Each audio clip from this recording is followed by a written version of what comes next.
This is a little sparkle. Welcome everyone. We all are teachers, we know it's hard to educate our kids and make them face real problems, to put together our strength and give them all. Hi there, and welcome back to Leave a Little Sparkle. I am your co host, Julie Walker, and I'm here with my lovely other co host. Christy Parker. Hi, guys. Thanks for joining me tonight. I know it was last minute, like, hey, you want to get together? But I enjoyed our last week's podcast, and I just enjoy this whole process. So, Yes, I love it too. I love just talking and bestie time, and then, yeah.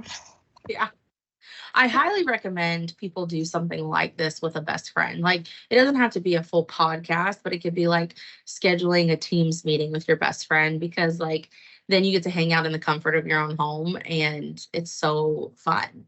Right. I totally agree. Oh, all right. So today I'm just adjusting, you guys. How are we? Okay.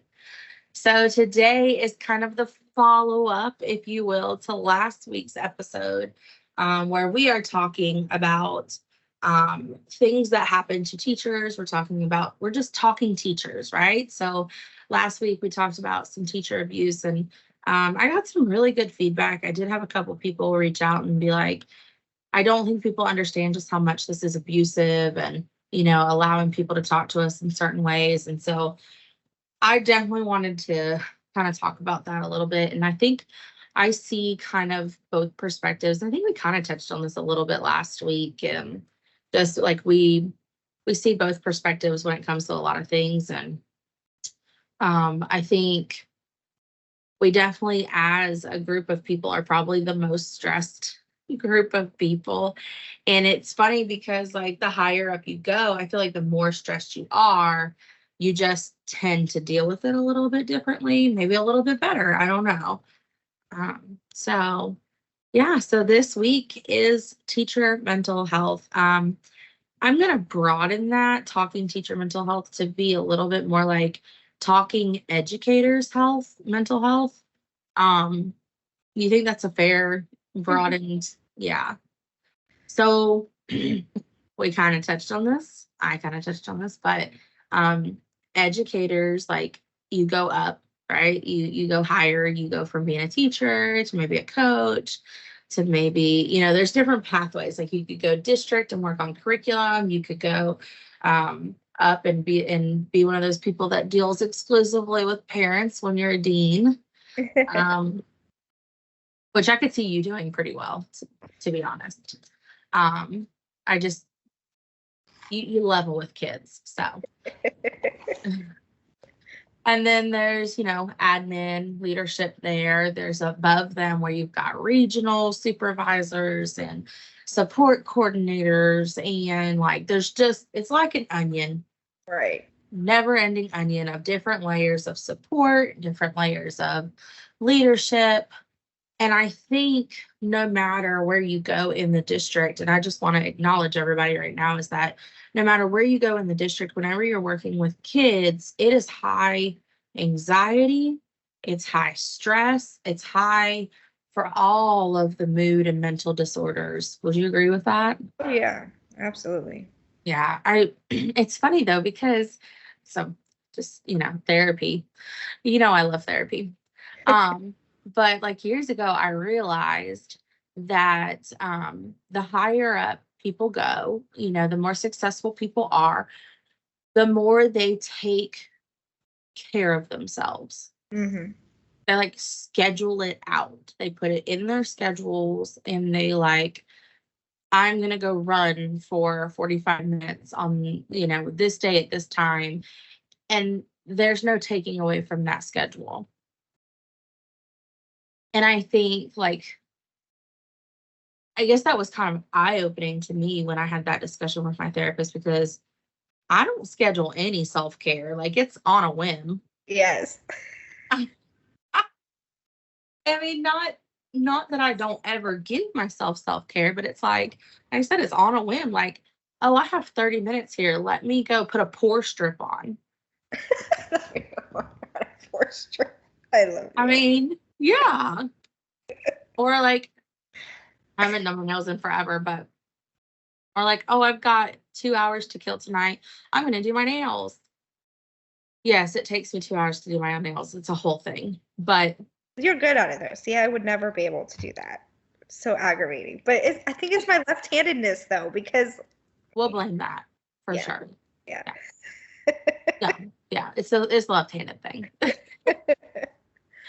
Well, I mean, when all the tools are meant for a right-hand person, I could see that. Yes, I have like everything. It's a right-handed world, but anyways. The right-handed world. Oh, okay. New merch line for Christine. It's a right-handed world. Yes, it is. Oh, if you're left-handed, tell us in the comments. We appreciate you. Yeah, I appreciate you. Feel my pain. I'm not left-handed at all, but I got chubby little fingers. So I feel your pain on a smidge of a scale because not everything fits on these hands, okay? So, but yeah, so I think for me, and you can kind of talk on this because you're multifaceted now between being a mom and a student and a teacher. Like, I think for me, I just felt like self-care either A, cost a lot of money, or B, cost a lot of time. And I always felt like I didn't have either one. And so my mental health was taking a hit because I wasn't doing either, like I wasn't doing anything to take care of myself. Right. Right. So go ahead. I thought you were gonna say something. Oh, no. Okay. I know I talk a lot. You can talk over. It's okay.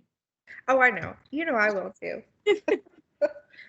But yeah, I definitely, I mean, it doesn't have to cost a lot of money. Like self-care can be eating a pint of ice cream one afternoon while reading your favorite book. Right? And I didn't even think about that. I know you did the whole symposium about, teacher health. And when you were talking about it, I was like, you know what? That was my perspective of like when I thought about doing something for myself, I always thought about going to a spa or, spending money. And it's like, I never really thought about just having me time, quality time to kind of, relax my brain. Like I never thought about it like that until you had talked about it at the symposium. So, well, you got to think like our brain, it is an organ and it needs to be taken care of. And I think we're in such a position and we live such crazy lives that like we think our brains have to go, go, go, go, go. What's the buzzword in education? Rigor.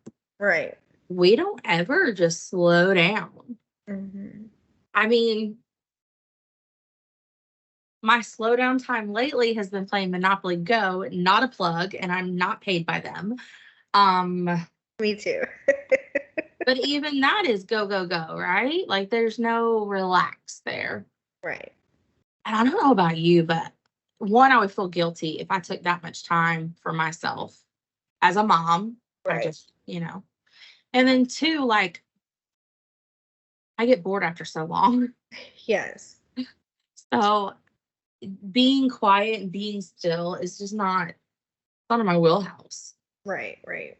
Something I have to like schedule. Mm-hmm. Yeah. And I know you bring it up. So if you didn't get a chance to check out my symposium, it's so sad. It sounds so weird to say. I was invited to speak at the Polk County School Board Teacher Emerge Symposium, and it was all about perseverance. And so I really felt strongly about talking about teacher health and just all the facets of health. They're called dimensions of health. And mental health was definitely the first one because, like anybody who is on this channel knows that I've gone on a really long journey. And I started with my mental health. Like I started with therapy and like really dissecting this brain of mine and really learning about who I was as a person. Mm-hmm. And so that was how I kind of started this symposium. And I noticed a lot of faces when I said, when was the last time you changed your sheets? They're all like, yeah. And that's taking care of your mental health. Like What's the feeling when you get in bed and it's brand new sheets, they've been washed, they've been I know. cleaned, and your bed is made? I How know. does that feel? It feels amazing because it's like, oh, let me take my feet and like. I know. I always like if I get in bed and it feels good, I'm doing my feet like this. Yes, same. Feels so good. And that, I mean, it releases the same amount of like endorphins and oxytocin and all those good things as going to a spa and getting a facial done, which if you've ever had a facial done, quit lying to the people. We didn't know about the extraction process, okay? Oh my. That is not relaxing. I know. Why am I paying people to torture me? No, but was- the it was- rest of it was good. But Yes. I'm just like, and side note, apparently you're not supposed to wash your face and bar soap. yeah, we learned that one too. That was part of my when was the last time you washed your face with something other than a bar of soap? Because to be completely honest with you, I was like 15 and I was using what was that stuff for acne? Oh my gosh. Stridex? No, it was a set. It was a really expensive set. Oh, I know what you're talking about. Started with a P, right? I think so. Yeah, because it had like different things to it. Yes, you did like the you'd wash, you would, I don't know, there's 2 washes and like a lotion. Anyways, total side note, but I had not done that since I was like 15. Washing my face was something for my acne problem. Right. I mean, and it's crazy to think that like all these things that, somebody said it perfect when I don't even know. I think I was doing research when I realized this, or read it. This is not for me, but it just was eye-opening for me is that mental health and taking care of yourself should be equal to how you would take care of a child. Wow. Yeah. That's true. You bathe them, you clean their ears, you take care of their nails, you brush their teeth, you make sure that they're lotioned up, you put them in nice pajamas, and you put them to bed at a certain time. And that is an everyday thing as a parent. Do you do that for yourself every single day? Because I know for myself, I don't use lotion every day. Right. Well, I mean, it makes sense because they always say you got to take care of yourself before you can take care of, somebody else. So, I mean, it does make sense, but like you say, I don't put lotion on myself every day yet, so. I mean, you can't do all the things all the time.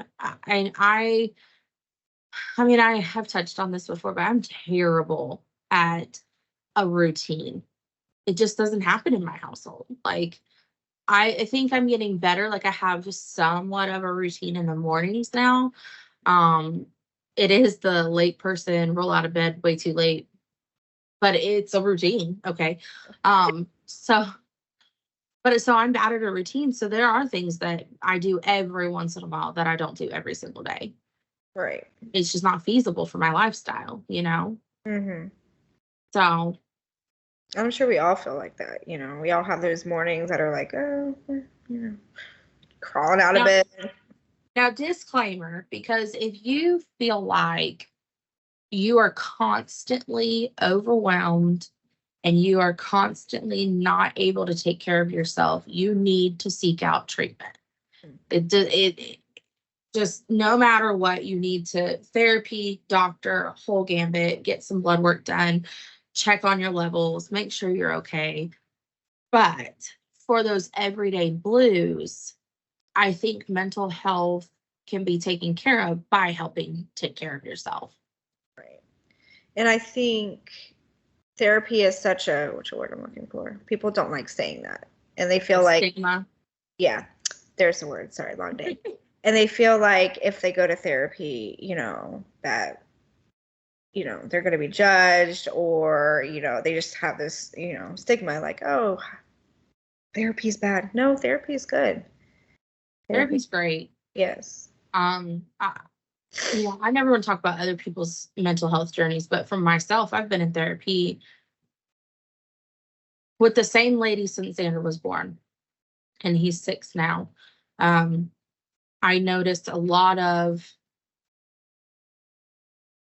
postpartum red flags, I guess, after having Xander, and my husband Cody he just put his foot down. He just said, "You're going to therapy," and it was probably one of the best things I ever did, because even though that journey took me forever, it led me to some really great places where I was able to kind of um, free my mind a little bit of some things and work through a lot of stuff that I repressed.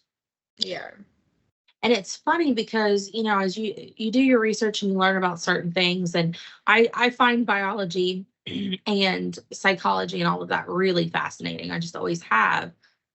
It's so crazy to me that, like, past trauma, and it doesn't have to be like crazy trauma. It could be you got in a car accident when you were 15, and like, it doesn't have to be crazy, right?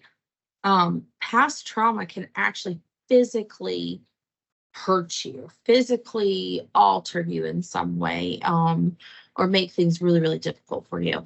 And people don't even realize that we're walking around with trauma, Right. and that's why our back is messed up. Mm-hmm. Absolutely. Well, and we also live in good old Polk County where therapy is definitely stigmatized. Like, not a lot of people go. Right. And they'll say something along the lines of like, "Oh, well, that's good that it works for you, but I don't think I could ever tell a stranger my secrets." Well, don't you realize that you're blabbing your mouth to Susie and she's telling everybody, but your therapist can't tell everybody. Exactly. Exactly. Um, Anyways, therapy that's my little Mm-hmm. secret in my pocket. Like, it's helped me a Yeah. lot. I know it helped me too when my mom passed, Mm-hmm. going to therapy and things like that. So, Yeah. yeah, there's definitely nothing wrong. And I encourage people, to, to go to therapy for sure if they feel like they need it. And I feel like, like, for me, I'm probably going to be in therapy the rest of my life because I endured a lot in my lifetime. And a lot of times, decisions I'll make, I think, stem from the trauma I've been through. And so for me, I need therapy to kind of be my reality check a little bit. Yeah. But I don't think everybody has to go to therapy all the time. I think it Right. just depends on your situation. Right. So, if you're feeling the blues, if you're feeling like, I haven't gotten off this couch in 2 days, Right. go call a therapist. It's okay. Nobody's gonna judge you. Right. There's no shame. No. And I just want to touch on this briefly. I won't go into it too much because I know everybody's EAP is different. But every employer, if you are a full-time employee, get EAP. Whether you have the insurance through that company or not, EAP is Employee Assistance Program. And, like, for us, with our job, we have probably the most sessions I've ever seen. We get 7 sessions free per issue.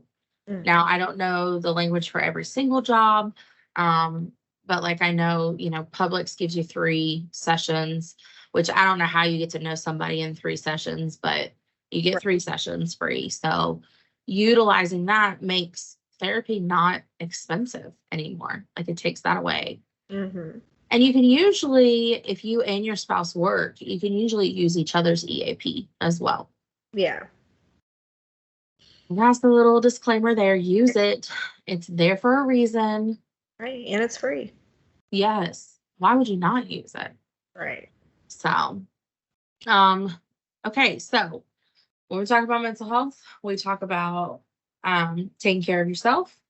I think the next thing that I really want to talk about is setting boundaries with your job.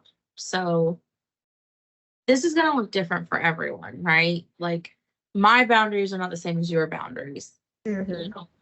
But also, I'm terrible with boundaries.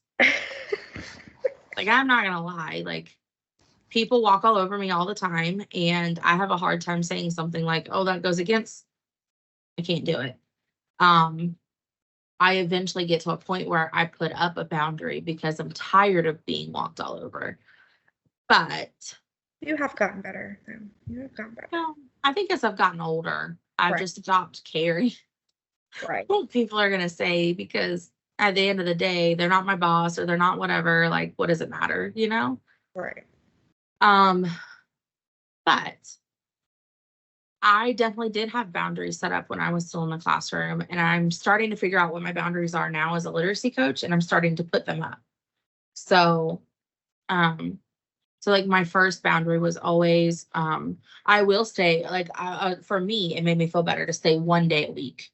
But I Mhm. would stay, that was my 1 day for the week. I'm going to stay, I'm going to get all the grading done. I'm going to get all my lesson planning done. That is my one time I'm going to stay and get things done. Now, for me, I didn't want the stress of not knowing when I came back the next day if things were done. So it made sense for me. But I also had the ability to have like my son get picked up by somebody else, or, like it just worked its way out for me. But like you have to be out of work by a certain time every day, right? Mhm. Yep. To go pick up Cooper. Yeah.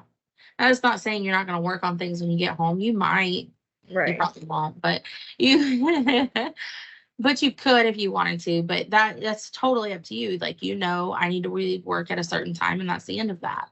Yeah. Because like me, sometimes I'll stay like an hour later after work, to get some things done before I go pick him up. So, like you say, you just gotta have to do what works for you. Yeah. Not saying you have to stay after, but if you're one of those people, I, would recommend setting boundaries. So don't stay like, oh, let me stay all week. No, Yeah. No, don't do that. right. I No. also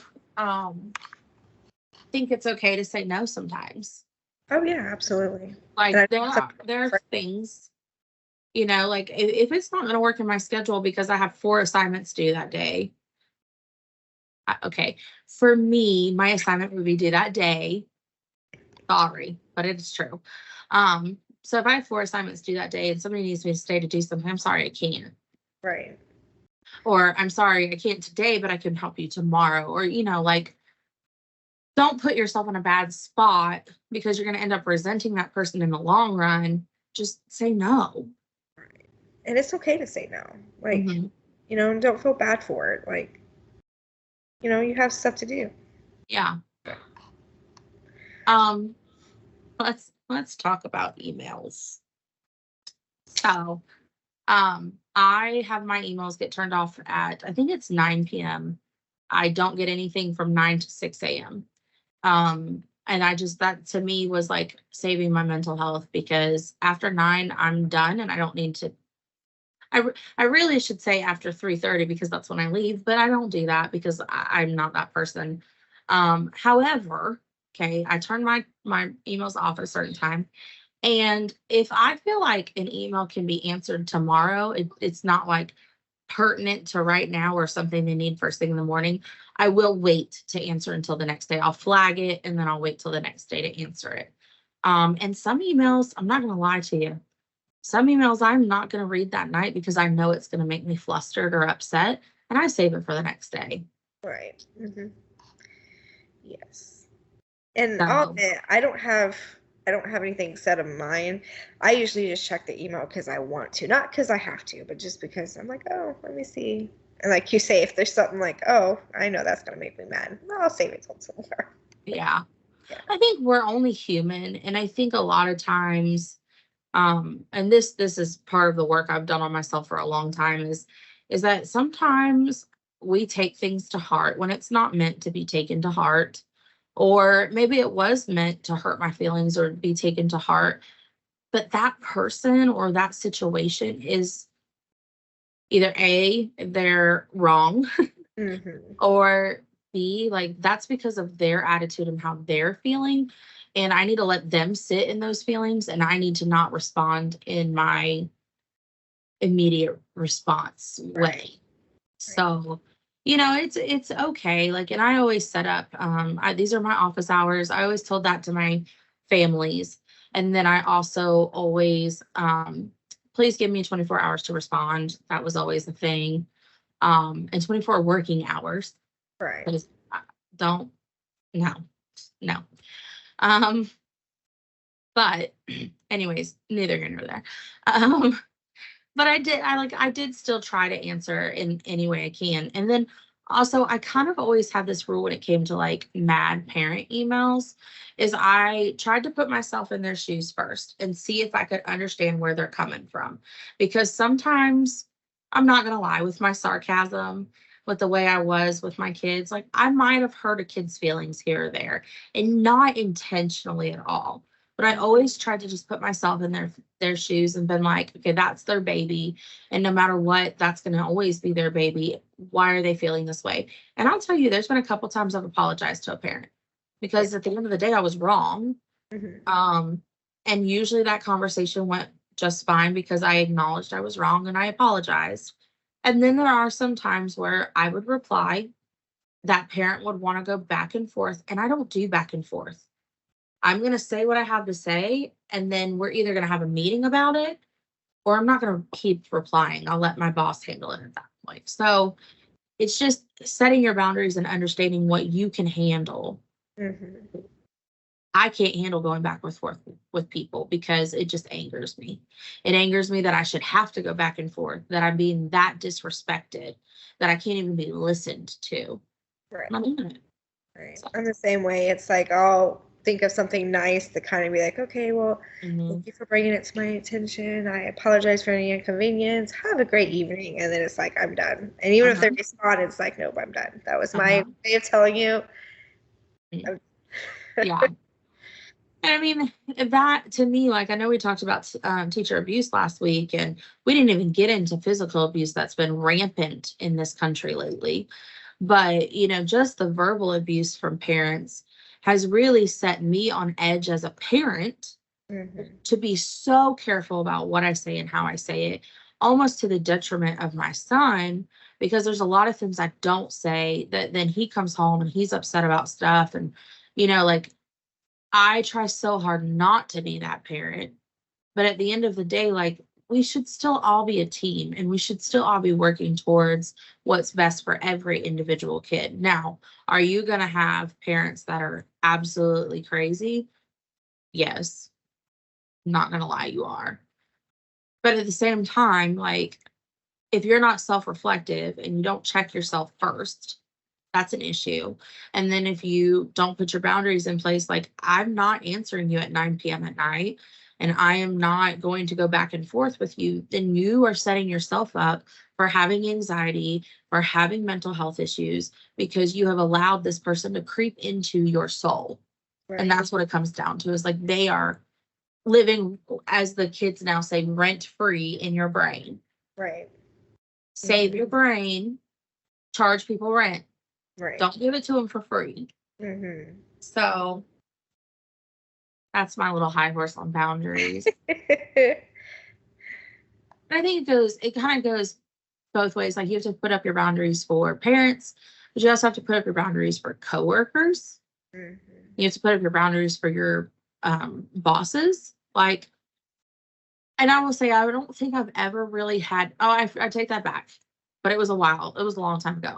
But other than this one person, I've never had a boss take advantage of my time outside of this one particular instance. And it's not even worth mentioning because that she's not part of school system anymore. But I would say because of that, if my bosses were to call or text me at night, I would know something's wrong or they needed something like immediately, because they would never take advantage of my time. So I think because of that, like I would probably be a little bit more fluid and I would probably answer. Right. Whereas if I had a boss that was like always calling me and like everything was on fire all the time, I would have to put my foot down about things, right? Right. You would have to set a boundary. Like, no. Yeah. And it's funny because I've still got this cough. If y'all have a cough, I'm sorry. It won't go away.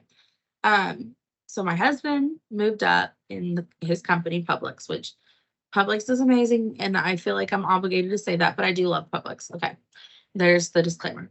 So he moved up. Did you know, Christine, that all supervisors and higher have to have an open door policy? And anytime somebody wants to talk to them, whether it's text them, call them, any of that, it can be at any time that is convenient to them. and then you are supposed to answer. So we talking like 2 o'clock in the morning? Yes, ma'am, that is what we're talking. Oh, wow. Because I tried to talk to my husband about, because I've set boundaries before. We had somebody call in the middle of the night one night saying that he didn't want to work nights anymore. He couldn't handle it. And maybe I'm not supposed to talk about this, but I overheard it. And, like, so if this is how he's feeling. And the next day I was like, honey, you really need to, like, maybe tell him that was something he could have waited until 6 a.m. to tell you, not middle of the night. We have an open door policy. I have to answer. Wow. Are you getting paid to answer at 2 a.m. in the morning? Right. And you're waking me up too? Yeah, no. So, I mean, obviously you have to do with what your bosses want you to do, I guess. But in the education world, I've never heard of that being something that you have to do. Like open door policy, I've not really heard about. The only open door policy I've heard of is like if my door is open, you can come in. If I'm not, like it's an open door Right. policy. Come in if you need to, but not calling me at 2 o'clock in the morning. No. Because Nope. you're feeling some type of way, not because the kitchen's on fire. Right. This would be me. Okay. That is why we will never do that job. That's exactly right. 'Cause You want I'm- to tell me you're monopolizing my time? That is my phone that you're not paying for. Right. That is my time that you're not paying for. No. Right. But see, that's the difference. Now, in every other aspect, I love Publix. It's a great place to work for, but I was a little taken back because I was like, common sense would say that could have waited until 6 a.m. Right. And it's like, I don't know what that person was thinking anyways. Like, let me just wait. Don't call them. They got family and they're sleeping. They're going to be up in the morning and come in. Right. Yeah. Yeah. By the way, not sponsored, but would love to be. I know. Love Right? it. Mm-hmm. We both do. It's the best and we don't want to dispute it, but it's the truth. Go buy some at Publix. Yeah. Let the stock go up. Let the stock go. Oh, yes. Yes. Have you guys started stock for Cooper? No, we need to though. That's what we did. That's Xander's future right there. Right. Yeah, we buying more stock, but we really need to put some in Cooper's name. I wish that was something we could do with the school board. Right. Yeah, because I mean, I know that like they do the whole holdback thing, and I feel like there's something probably going on there, but whatever. Yeah. All right, so we talked about setting boundaries. We talked about therapy. We talked about self-care. What am I missing?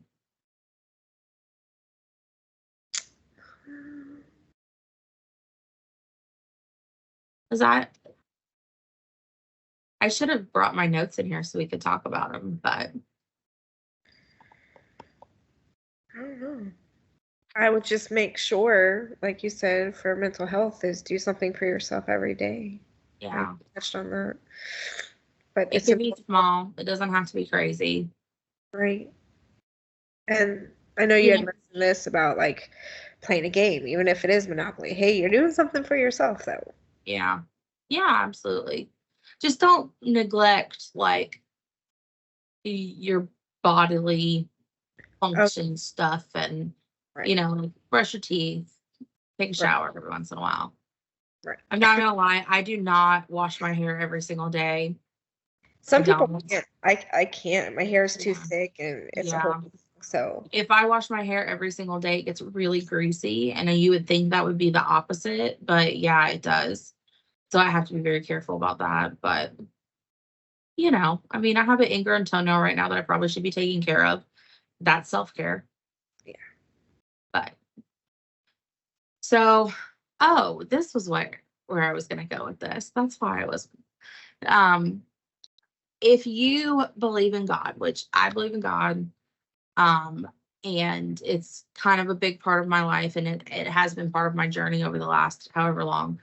if you believe in God, that is absolutely 110% part of your mental health journey.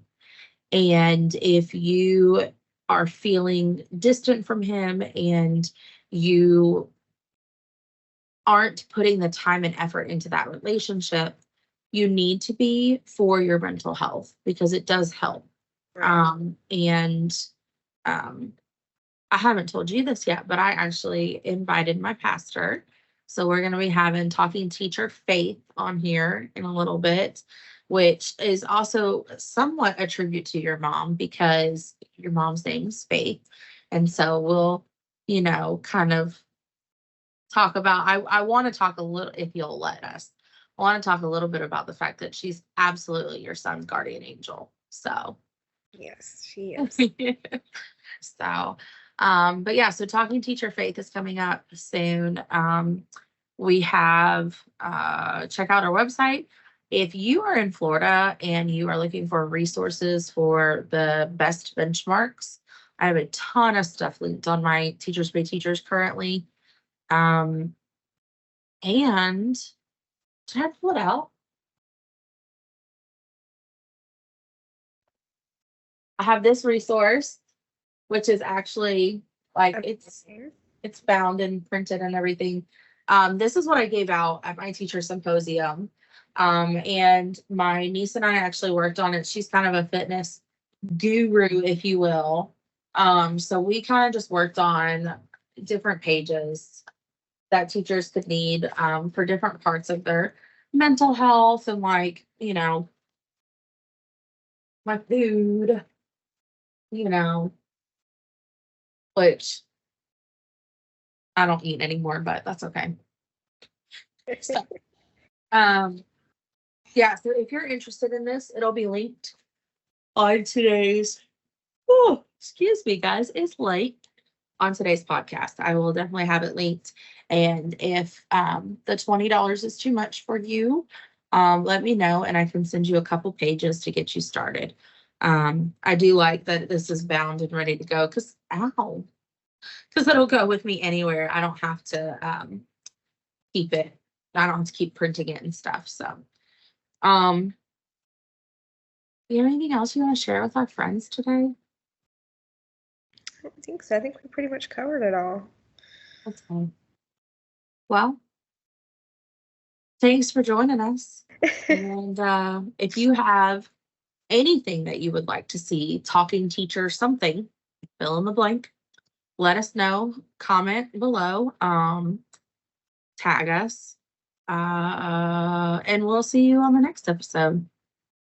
Bye. Bye, guys.